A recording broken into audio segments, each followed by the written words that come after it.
Why did the room go silent the moment his hand closed around her hair? It wasn't the pain that made people notice.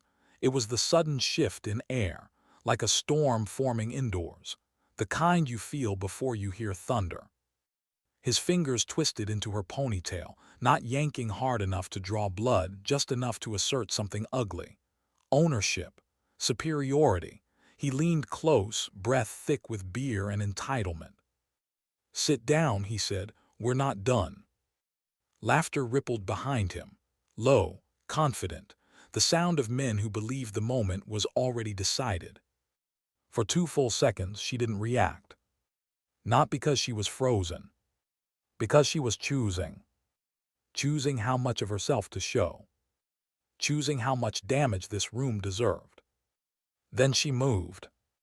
It wasn't flashy. No wide swing. No dramatic shove.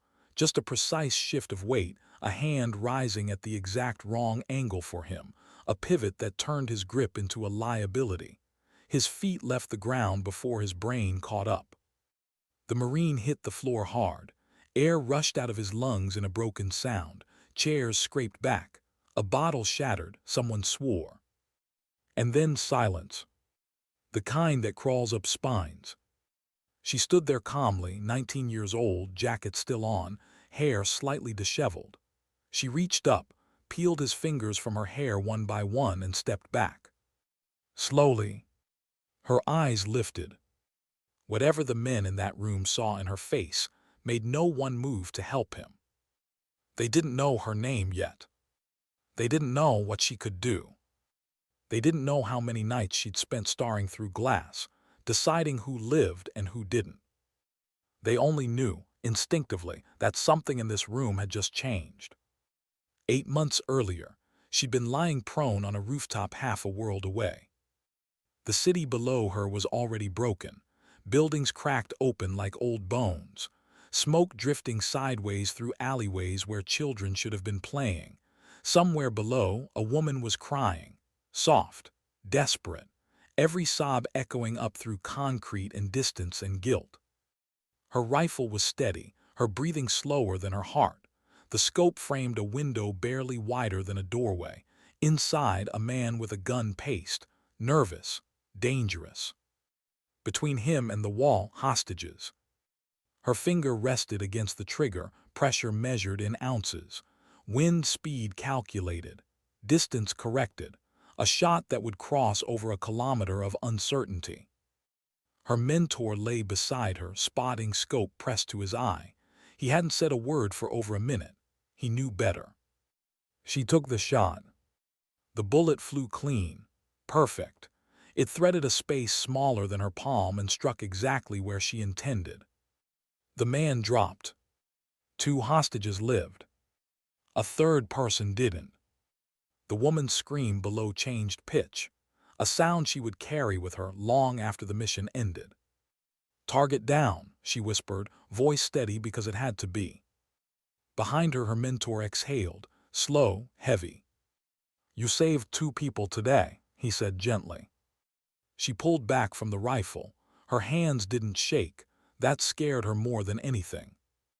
"I killed 1," she replied. He didn't correct her. Some lessons couldn't be softened. 3 weeks later, his name was etched into metal. Faulty intelligence, underestimated resistance, a door that should have been clear was. She stood at his memorial, hands folded, eyes dry. Grief didn't come to her as tears. It hardened instead, set like concrete around something fragile and furious. She made a promise then, quiet, private. She would find where the system failed him. And she would never ignore arrogance again. That promise had brought her here. Camp Lejeune, a recreation center buzzing with laughter and noise and men who had never been forced to question their place in the world. She'd walked in unnoticed on purpose. Hoodie, jeans, backpack slung casually over one shoulder. A girl alone, harmless. She'd chosen a corner booth. Back to the wall, clear lines to exits, old habits didn't fade. She documented everything without looking like she was documenting anything. Faces, Body language, who spoke and who laughed, who deferred, who leaned back like they owned the air. It took 30 seconds for the wrong man to notice her.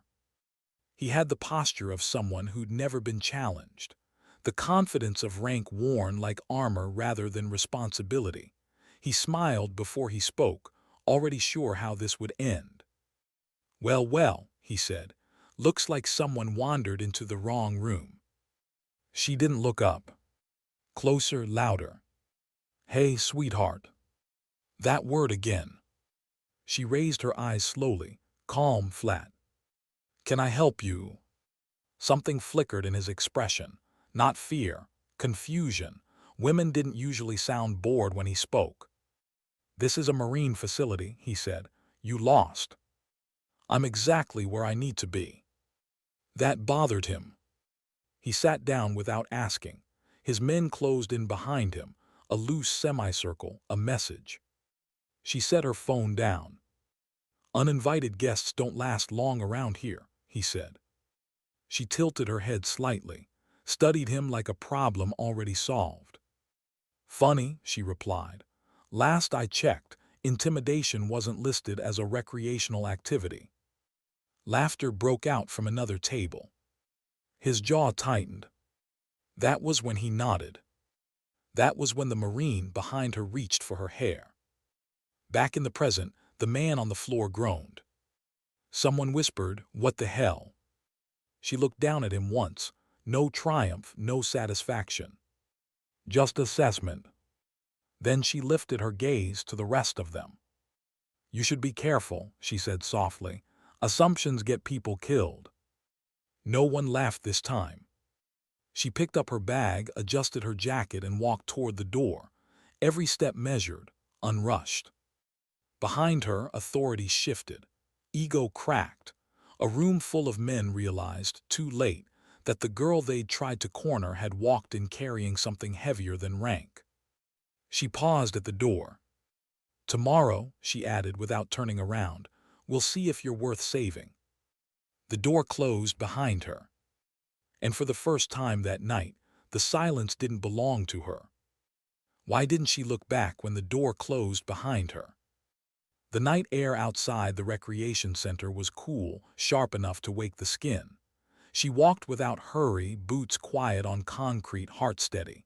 If anyone had been watching closely, they might have noticed the tension in her shoulders finally ease, just a fraction. Not relief. Control returning to its proper place. Inside that room, power had shifted. Outside, she let herself breathe. Her phone vibrated once. She didn't answer it yet. Instead, she stopped beneath a flickering light near the edge of the lot and looked up. The stars over North Carolina were faint, dulled by haze and light pollution, but they were still there. Constant. Indifferent. She thought of another sky, another night, another rooftop where the stars had looked close enough to touch, and everything afterward had fallen apart. "Still doing this, Hawk," she murmured. "Still fixing what you left behind." The phone vibrated again. This time she answered. "Yes, sir," she said quietly. There was a pause on the other end. A voice older than most of the men inside that building. A voice that had signed papers no one else ever saw. "Initial contact?" the Admiral asked. "Confirmed," she replied. "Worse than expected, but not irredeemable." Another pause, longer. "Proceed," he said. She ended the call and slipped the phone back into her pocket.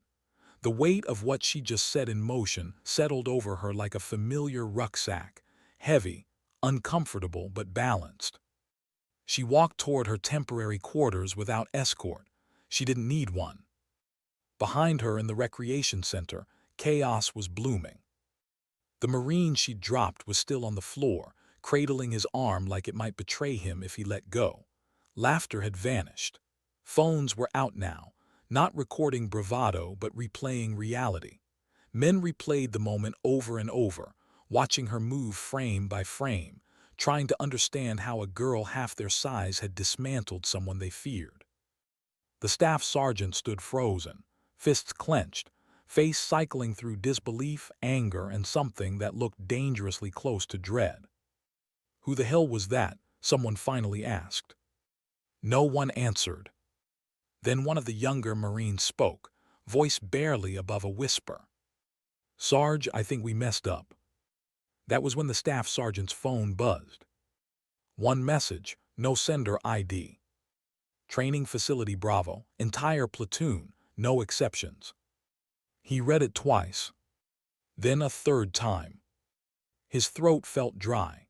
He looked around the room, at the men who had followed his lead without question, who had laughed when they were supposed to laugh, who had stayed silent when silence felt safer than resistance. "Everyone listen up," he said finally. His voice didn't carry the same weight it usually did. "We're done here." "What about Reeves?" someone asked. "He'll live," the staff sergeant snapped. "Get medical, then get your gear."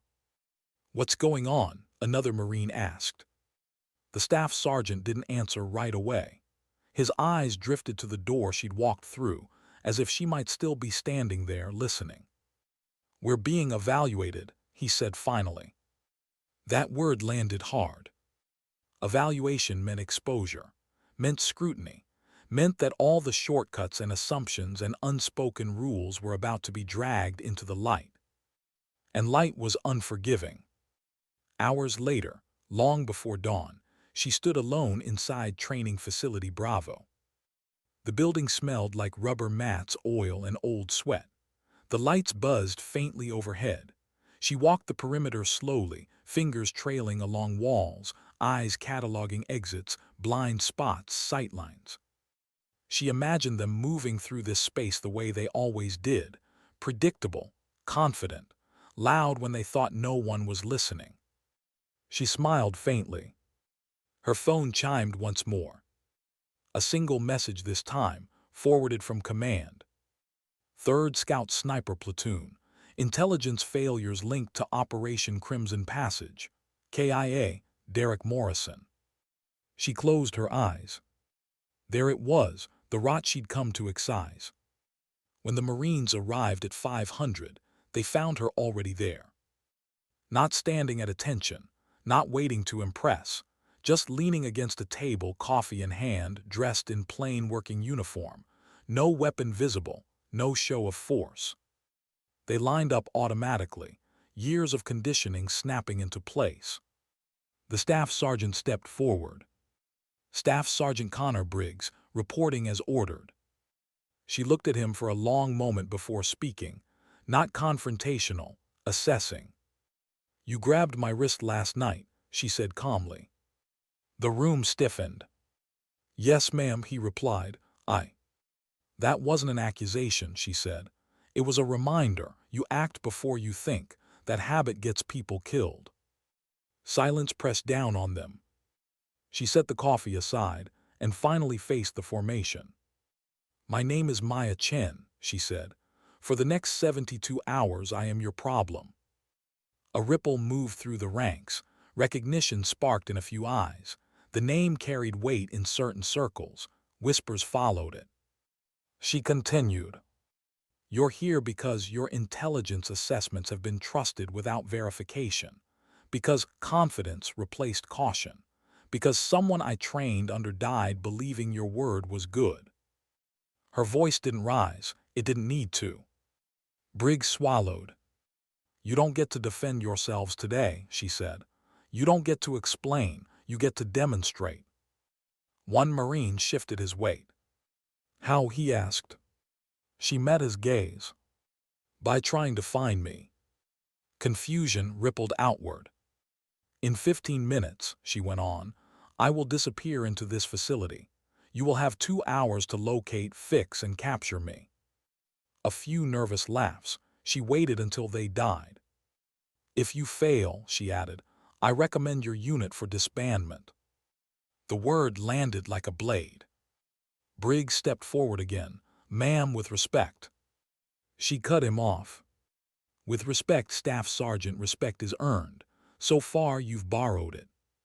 Silence again. "Questions?" she asked. No one spoke. "Good," she said. "You're already learning." She turned and walked away. The clock started. What followed wasn't chaos. That came later. At first, the Marines moved like they always did. Clean formations, standard sweeps, radios chirping with confident updates. Alpha sector clear. Bravo holding. Charlie moving. From her position above them, Maya listened. Their communication was tidy, professional, and completely compromised. She slipped through shadowed corridors like breath through lungs, moving when they paused, stopping when they rushed. She counted heartbeats, memorized rhythms. The first Marine never saw her. He felt pressure at the base of his skull, sudden and absolute. His world narrowed, then went dark. She lowered him gently to the floor, zip-tied his wrists, and taped a note to his chest. 1 of 40, predictable patrol pattern, adjust. She was gone before anyone noticed the absence. Minutes later, radios crackled with confusion. Rodriguez, check in. Silence. They found him slumped against the wall, unharmed but humiliated. Anger replaced confidence. How is she doing this? Someone hissed. Briggs felt it then, the creeping realization that this wasn't a game of speed or strength. This was a lesson. She's not hiding, he said quietly. She's watching. Another Marine went down. Then another. Notes appeared, calm, clinical, each one cutting deeper than the last. You rely on formation instead of awareness. You mistake motion for control. You haven't changed your route once. Pride cracked. Fear followed. Briggs clenched his jaw. He remembered Syria, remembered trusting reports instead of instincts, remembered the moment he'd signed off on intelligence that felt thin but acceptable. He'd told himself it was enough. It hadn't been. Maya, he said into the radio, unsure if she'd even hear him. What do you want? Her voice answered instantly, calm, close. I want you to stop pretending you're invincible. The line went dead. Somewhere in the facility she moved again, quiet, patient, teaching them exactly how far they still had to go. And for the first time since that night in the recreation center, Maya Chen felt something unfamiliar stir beneath the discipline and control. Not anger. Hope. Because at least one of them had started asking the right questions. And sometimes that was how redemption began. How many men does it take to admit they're lost?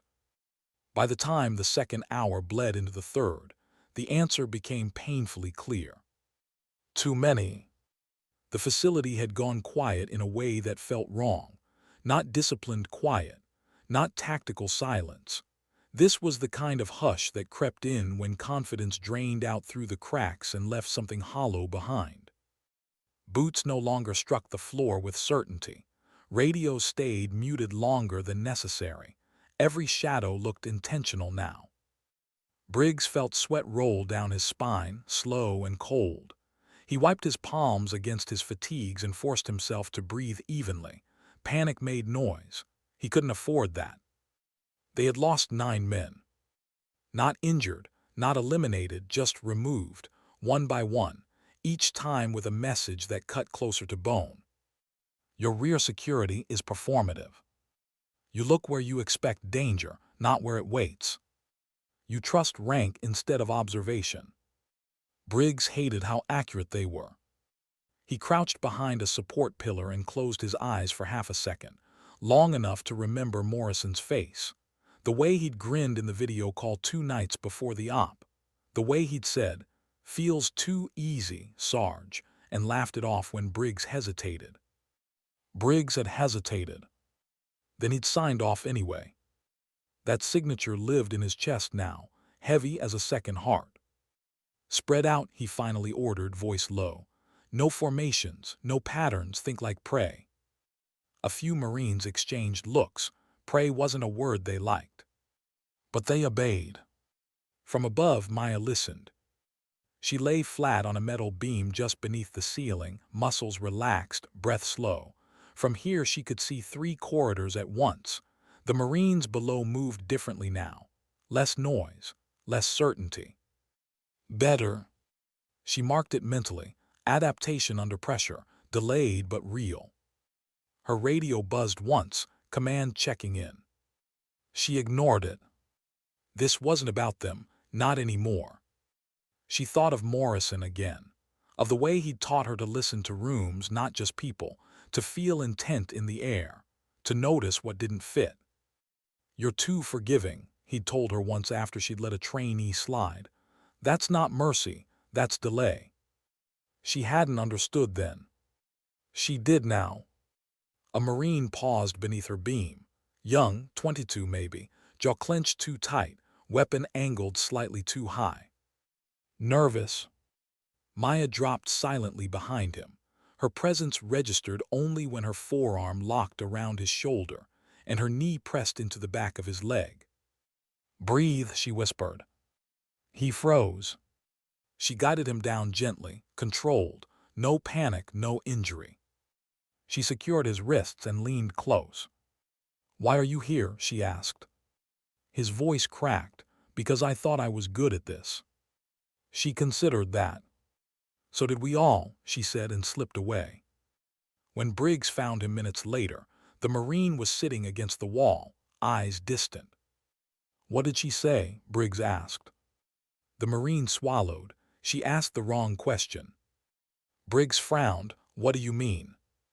"She didn't ask what rank I was," the Marine replied. "She asked why." That answer stayed with Briggs longer than any reprimand ever had. At the 4-hour mark, Maya ended the exercise. They hadn't captured her. She stood in the center of the main training hall when they arrived, hands clasped behind her back, posture relaxed, not triumphant, not disappointed, just present. The Marines formed a loose semicircle around her, tired, frustrated, quiet. Briggs stepped forward. "We failed," he said. "Yes," Maya replied, "you did." No softness, no cruelty, just fact. "But you learned," she added. "That matters more." She gestured toward the benches. "Sit." They did. She paced slowly as she spoke, voice measured. "You think strength is volume," she said. "You think confidence is immunity.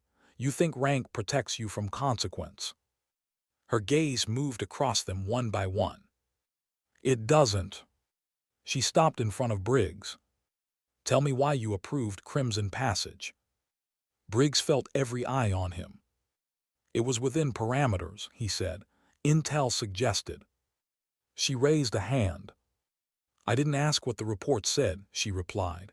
"I asked why you believed it." His mouth opened, closed. "I wanted it to be true," he admitted finally. "We were behind schedule, pressure from above. I didn't want to be the one slowing things down." Maya nodded slowly. "There it is," she said. "That moment, that choice." She looked back at the others. "You don't get killed by bullets first," she continued. "You get killed by convenience." No one spoke. "Derek Morrison trusted your word," she said quietly. "He died because no one wanted to be difficult." A few heads bowed.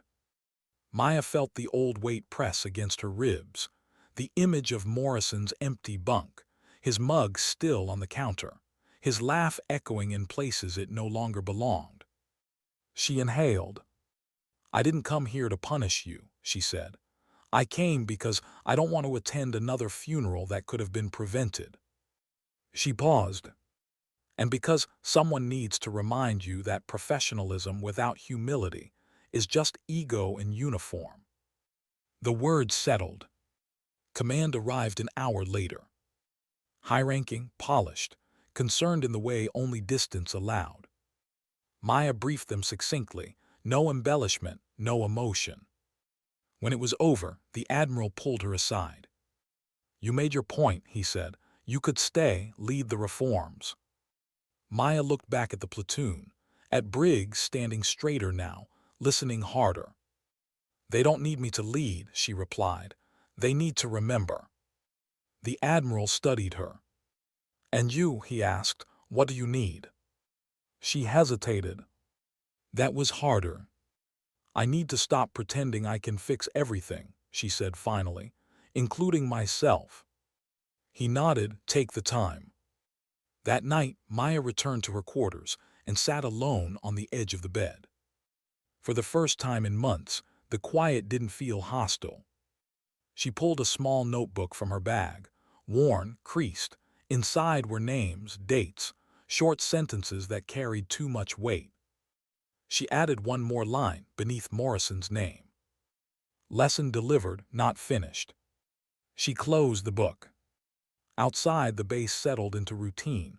Lights dimmed, guards changed shifts, life continued. Maya lay back and stared at the ceiling. She still saw the woman's face from the rooftop, still heard the scream. Redemption, she knew now, wasn't about erasing the past. It was about refusing to repeat it. And tomorrow, somewhere else, another room would go quiet. Not because of fear, but because someone finally chose to listen. What do you do when the mission ends, but the wait does? Maya woke before the alarm, she always did. The habit had outlived every assignment, every base, every bed that wasn't really hers. For a moment she didn't know where she was. The ceiling was unfamiliar, too clean, too still. Then memory settled in. Camp Lejeune.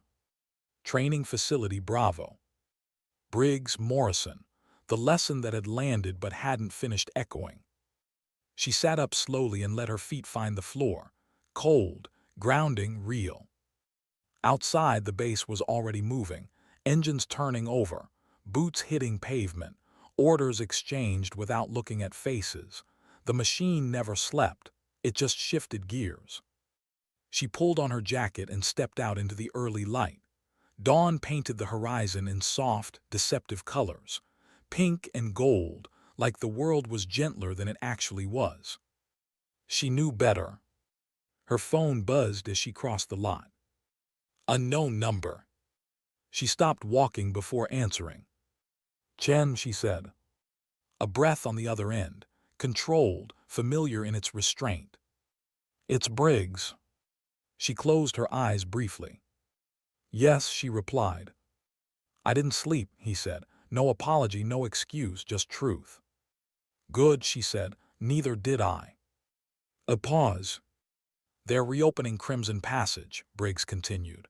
Full review, new intel sweep. They want input. Maya leaned against the hood of a parked vehicle and watched the sun climb. Input, she repeated softly, or absolution. Another pause, longer this time. Both, Briggs admitted. She appreciated that more than he probably realized. I'm not coming back, she said. I know, he replied, but there's something you should see. He told her where to go.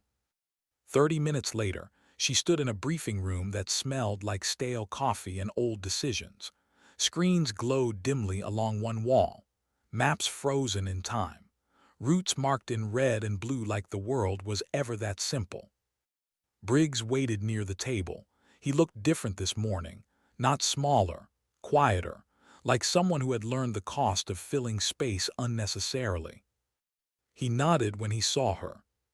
Thank you for coming. She didn't sit. Show me, she said. He tapped a tablet and the screen shifted. Drone footage, grainy, shaky, familiar terrain. Maya's stomach tightened. That's not what we were shown, she said. No, Briggs agreed. We missed this entire sector, secondary movement, unreported patterns. She leaned closer, studied the frames, the angles, the shadows. There, she said, pointing. That's where the ambush originated. Briggs nodded. We know now. Silence stretched between them. You trusted bad intel, she said, but you also trusted people who were afraid to challenge it. Yes, he replied. And now? Briggs straightened. Now I'm challenging everything, he said, including myself. She searched his face for performance, found none. Why show me this, she asked. Because Morrison deserved someone to see the truth, Briggs said quietly. And because I need to say this out loud." He swallowed. "I failed him." Maya felt the words land in her chest, not as pain, as release. Accountability didn't bring people back. But it changed what followed. "Don't waste that clarity," she said. "It doesn't come twice." He nodded once, sharp, final. "Neither does forgiveness," he replied. She almost smiled. Later that day, Maya found herself at the range. She hadn't planned it.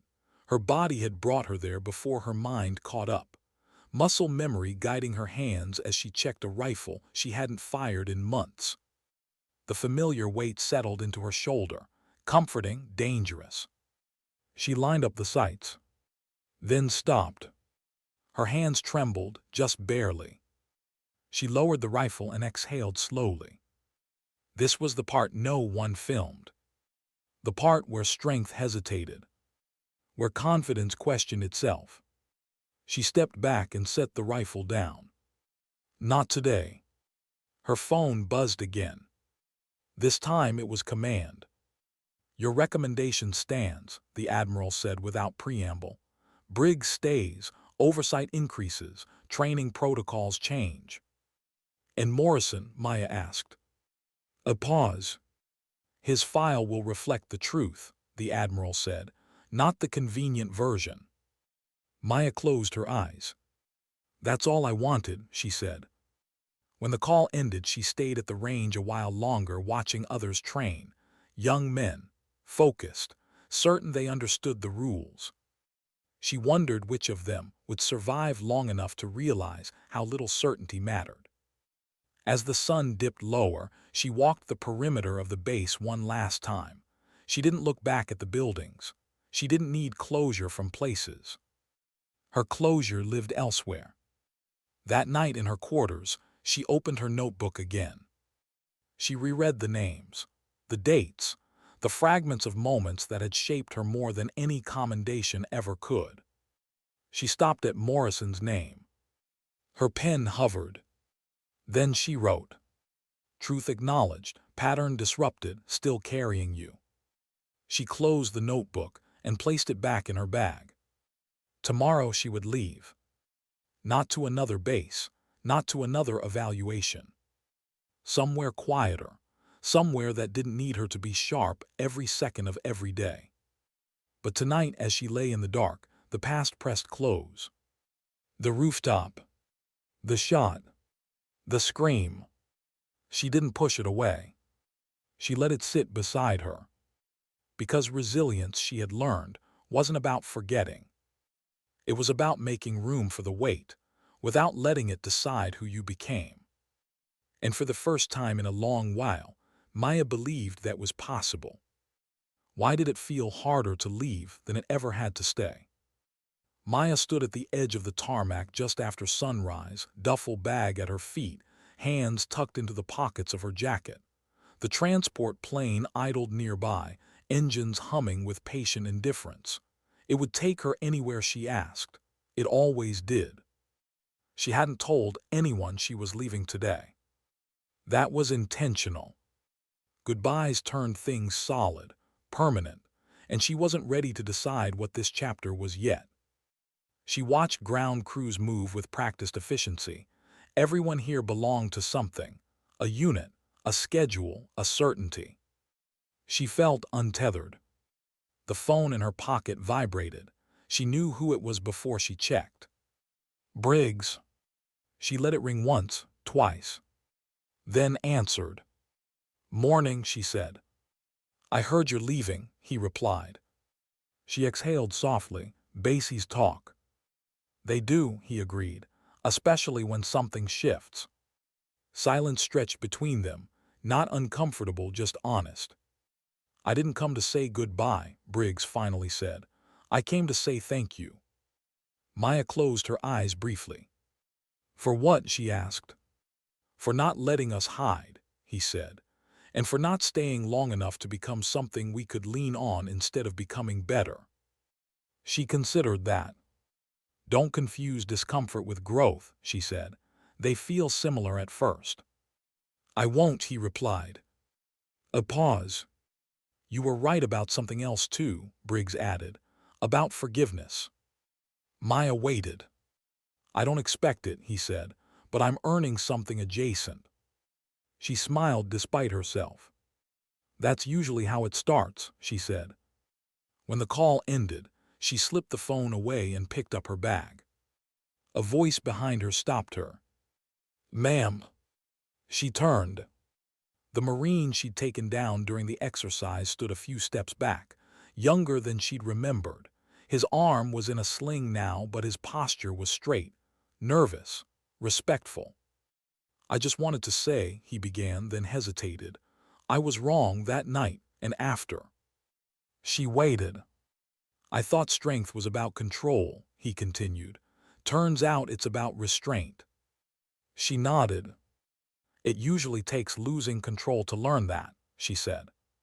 He swallowed. I'm trying to do better.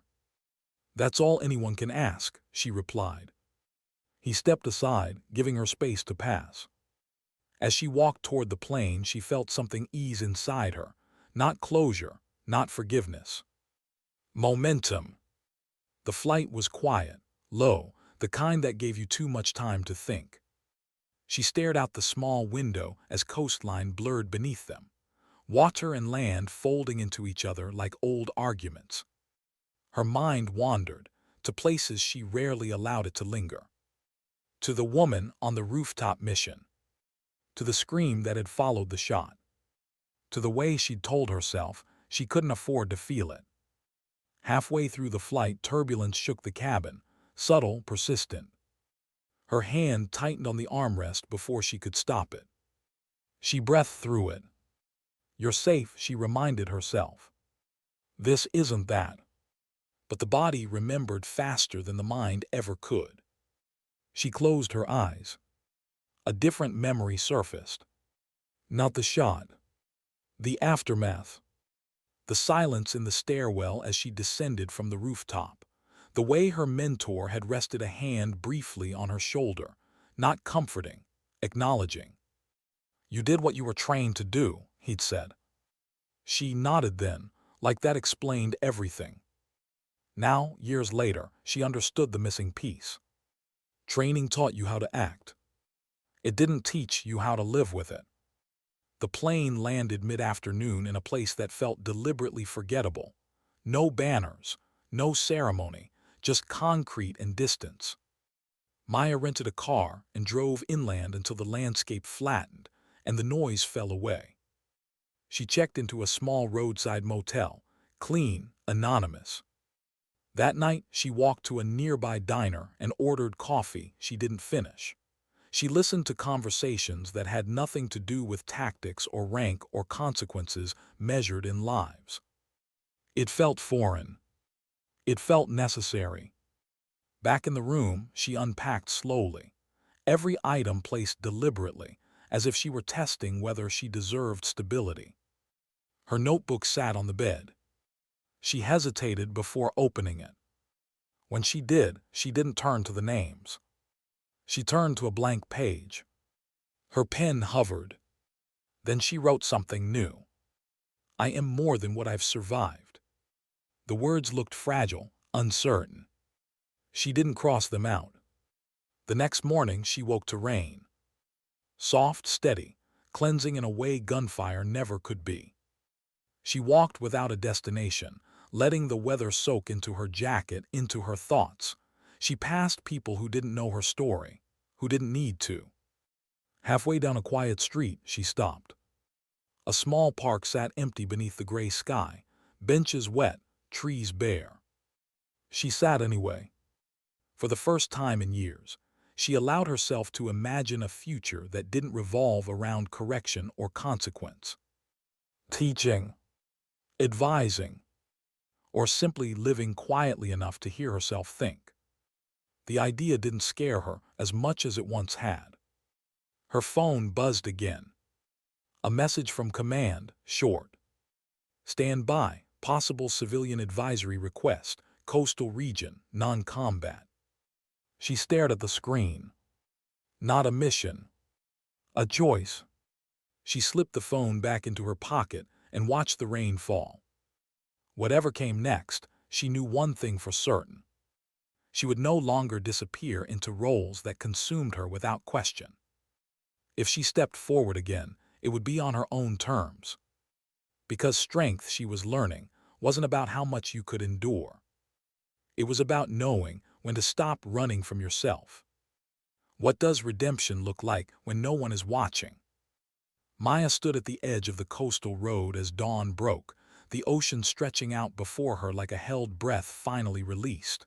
Gray water, low waves, the kind of quiet that didn't demand anything from you. She had slept poorly, dreams drifting in and out without shape, but when she woke, something felt different. Not lighter, clearer. The advisory request had followed her here like a question she couldn't ignore. A civilian operation, missing persons, local authorities overwhelmed, no weapons authorized, no uniforms, no spotlight. Just judgment. She had said yes before she could talk herself out of it. Now she walked toward a small command trailer set up near the shoreline, boots crunching softly over gravel. A few people stood outside, Coast Guard, local police, volunteers. No ranks worth saluting. No hierarchy that mattered more than competence. A woman stepped forward as Maya approached, mid-40s, tired eyes, calm voice. "Dr. Alvarez," she said, "search coordinator." "Maya," she replied, "no last name, not here." They shook hands. "You were recommended because you don't escalate," Alvarez said as they walked. "We need that." Maya nodded. "What's the situation?" "Boat went missing 2 nights ago," Alvarez explained.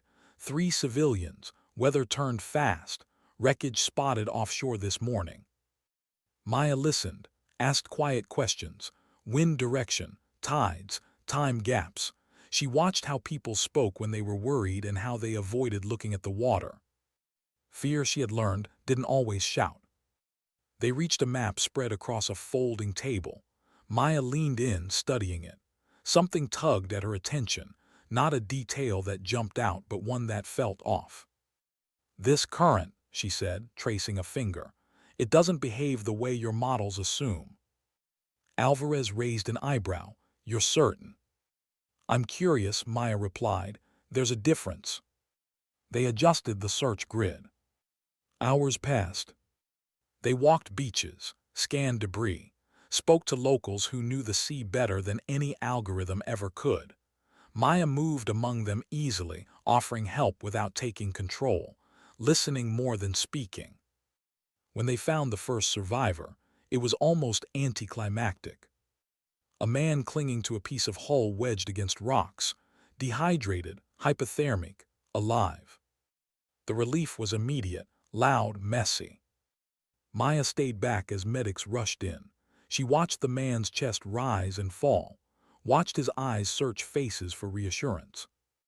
Alive mattered, but she knew better than to assume that meant finished.